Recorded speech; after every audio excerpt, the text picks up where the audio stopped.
Hey everybody, it's Randy Ray again, the Literate Texan, and tonight I'm doing a tag, even though it's not Tag Tuesday. I had seen this tag over at Hannah's Books, who is one of my favorite booktubers of all time, and if you're not following her channel, you should be. It's called the How to Be a Serious Reader, the Read Smart tag. So this is how to read smart. Last night I did a video called How to Read More, which I thought was a lot of fun, but now I thought it'd be fun to follow it up with how to read smart, and this one's great because it's a tag, so I just get to answer questions instead of having to read from a bunch of notes. But I've still got a bunch of notes here that I'm going to read from. If you've got a really cool literary coffee mug that you can drink from while you watch this video, I recommend it. So this tag was originally created by Ruben at To Readers It Might Concern and Emily at Prose and Petticoats.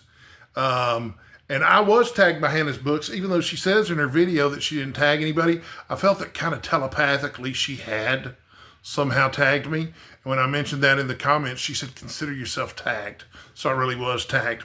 And so question number one, what is your strategy to stay focused and engaged while reading?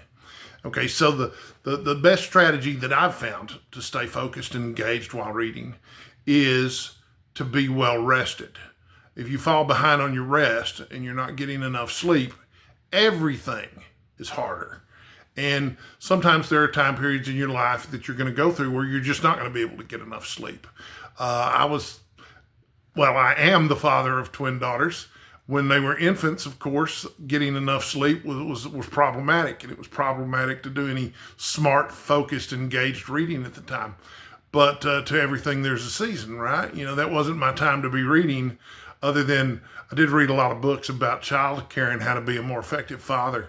And some of my favorites from that period were The 7 Habits of Highly Effective Families by Stephen Covey, which I thought was a lot better than the 7 Habits of Highly Effective People. It seemed to communicate the ideas better, and it was also more applicable to my life at the time. Dr. Spock had written some books, basically all of which shared the same kind of gentle message that it's a lot harder to screw up kids than you probably think. You're not likely to break them as long as you're, reasonably attentive, caring parent. That was really good.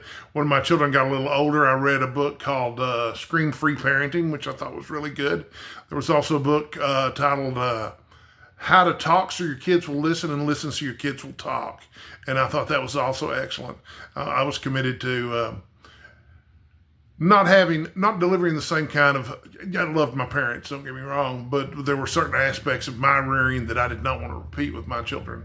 And so, boy, I have gone off on a tangent here. The question was, what is your strategy to stay focused, engaged while reading? I can't even stay focused on answering a single question, can I?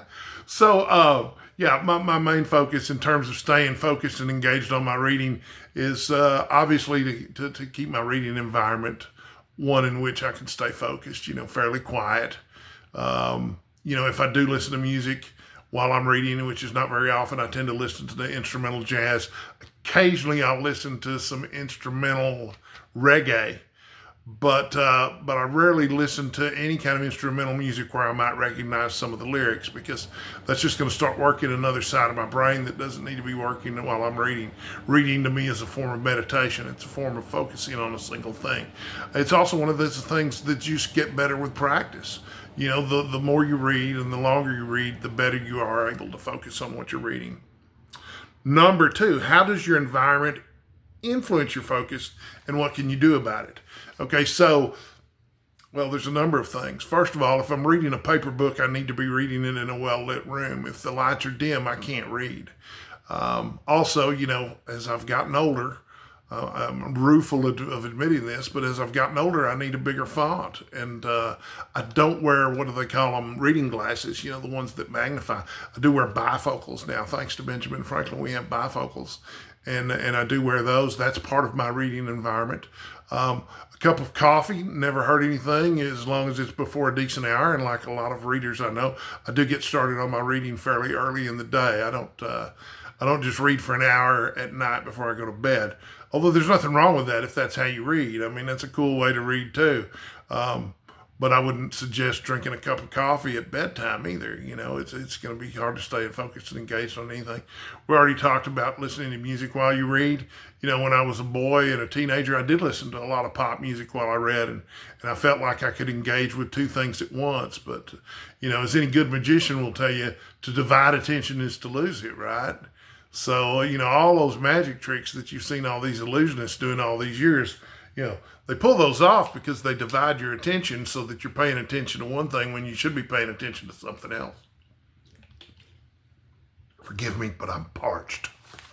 So that was number 2. Number 3, what methods do you use to retain and recall information from what you've read? Okay, so I read a lot of fiction, and when I am reading nonfiction, even that's for entertainment. So I'm not generally reading very much to retain information necessarily. If something's really important to me to retain information, one of the best pieces of advice I ever got was from my high school history teacher. He taught American history from the Civil War to the modern day. And his advice was to read a book twice. A lot of students in the class were having trouble passing the pop quizzes that he gave you. He'd give a pop quiz to just see that you've been reading the book that you were supposed to be reading. The way it worked when I went to high school was they had an honors program, and they hadn't filled out or decided exactly what the extra work that they had to do to give honors credit for a class was. But in his simple, no-nonsense way, Mr. Willis had decided that we would read a novel every 6 weeks that was applicable to whatever it was we were studying. And so I'm trying to remember. Farewell to Manzanar was one of the books that we read, and it was terrific. One of my favorite novels to this day is All the King's Men by Robert Penn Warren, another absolutely terrific one. But his suggestion was always to read each chapter twice before we had our pop quiz, and it was remarkably effective at helping me retain information like names of characters and places and settings and that sort of thing. That's not as necessary anymore since I'm reading mostly for my own enjoyment. But if it is a book that I care about, for example, let's say I'm reading Henry VI, Part 1, 2, and 3 for the first time, I'll probably get a lot more out of those reading them 2 or 3 times than just reading through them once. And of course, there's more than one way to read a Shakespeare play. You can also watch it performed too, or listen to it being performed. There's all kinds of stellar performances that you can find on YouTube, and you can see them live in certain places too. So yeah, repetition is the mother of learning there, and being able to retain information a lot of times just has to do with reading it more than once. Of course, you can take notes, you can highlight things, you can mark things. Everybody's got their favorite methods for doing this. If I'm reading something seriously, for example, I'm reading a novel right now by Dwayne's Depressed by Larry McMurtry, and I'm absolutely in love with it. And I'm planning a detailed review of it for my channel. And so in order to provide that detailed review, I've made some marks in the margins, and I've dog-eared some pages because there's some things in it that I actually want to discuss on the channel about the reading. And that's a very effective way to retain some of that information too. Number 4, how do you approach difficult or challenging material? There's a time when I would have said I avoid difficult or challenging material, but that's not the case anymore. I just keep changing my approach until something works. I found Something Wicked This Way Comes by Ray Bradbury, a very difficult book, the first 3 or 4 times I tried to read it. And it wasn't until I realized that Ray Bradbury had basically written a long prose poem that I realized that the way to read this book was to, whenever I got stuck or couldn't figure out what was going on or my mind started to glaze over, it was time to start reading the book out loud. I'm a firm believer that poetry is poetry because of how it sounds. That's what makes a poem a poem. So if you're not reading it out loud, you're not really reading it as a poem, in my opinion, anymore. You're just reading it like you would a novel, which is the wrong approach to take. And lo and behold, once I did that, it opened up the novel, Something Wicked This Way Comes to me, and I was able to master it. Something else that's worked for me with difficult material is, normally I would just sit down and read a novel and just word 1, word 2, word 3, word 4, and just barrel right through it. But with some of the more difficult novels that I've started to read, or some of the stuff that's a little harder for me to focus on, I have to slow it down to a point where I read a sentence and make sure I understood that sentence before I move on to the next sentence. And sometimes that just takes longer for me to do. But even so, I don't think, normally if it's kind of average reading material for me, I read about a word a minute, a page a minute, 60 pages an hour. If it's something difficult, then generally speaking, I've not read anything so difficult that I haven't been able to read 30 pages per hour.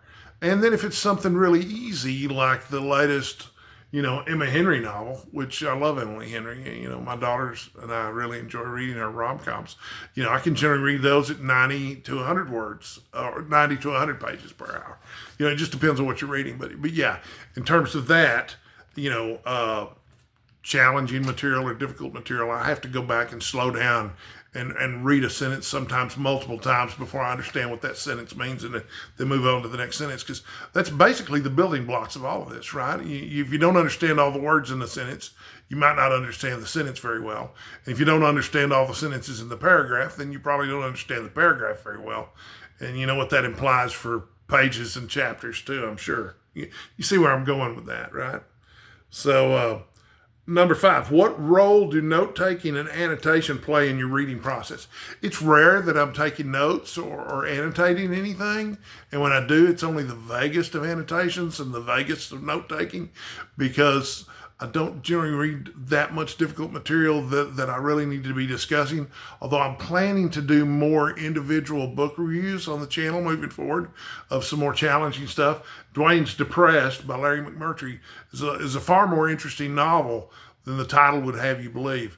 Steve Donahue offers, free of charge, a book titling service. You can go to him and come up with the title for a book. And even though Larry McMurtry is a fine author, and this is a terrific book, I don't know that he could have picked a worse title. Dwayne's Depressed is a terrible title for this book, especially for a book that's so good. It's very disappointing, in fact, that you would hide such a wonderful novel behind such a pedestrian title. So, number 6, how do you balance reading for pleasure with reading for personal or professional development? I don't do a lot of reading for personal or professional development anymore. I'm kind of getting past the age for that, although I am working on a project for this channel that I keep mentioning. I read 100 self-help books so that you didn't have to. Video will be coming next year sometime. But there are some books that I do care about for my personal and professional development. Atomic Habits was one of them. I need more solid routines in both my financial life and my health life. And I needed them before I got really sick, and I need them now even more than ever. So I'm taking that pretty seriously. And in those cases, I do take some notes. And I might even keep a notebook or a diary of reading a book like Atomic Habits, because that's one I've read multiple times. I've probably read it 4 times now, just because I am that committed to becoming someone who's good at forming healthy habits for himself, even at my advanced age. Question number 7. What is the importance of setting reading goals? Well, I think the importance is pretty low. Setting reading goals can be fun. There's a certain element of, look at me and look at what I'm doing here. I read 100 books last year to it that I'm not immune to. My vanity is a powerful, powerful thing. You should never underestimate the size of Randy's ego or the size of Randy's supper. General piece of advice, never get in the buffet line behind the fat guy, right? Number 8, what are some strategies for overcoming reading slumps or lack of motivation? I don't really deal with a lot of reading slumps or lack of motivation, because I read stuff that I enjoy all the time. That, to me, that's how to read smart, is read stuff that you want to read. If I'm reading stuff I don't want to read, then I've got a bigger problem than lack of motivation. Of course I'm not motivated to read if it's stuff I don't want to read. I read stuff that I want to read. That's how I deal with reading slumps or lack of motivation. And in my life, and in my lifestyle right now, reading is a joy that I look forward to all day, every day, and try to engage in as much as possible all day, every day. So So anyway, that's the how to read smart tag, or those are my answers to the questions as were presented in Hannah's version of it. And I'm not sure that she did the questions in the same order as the original tags or whatever, but I hope it was at least an entertaining discussion to get some thoughts about that. And I'll see you next time when I make another video. Until then, thanks for watching and stay sexy, folks.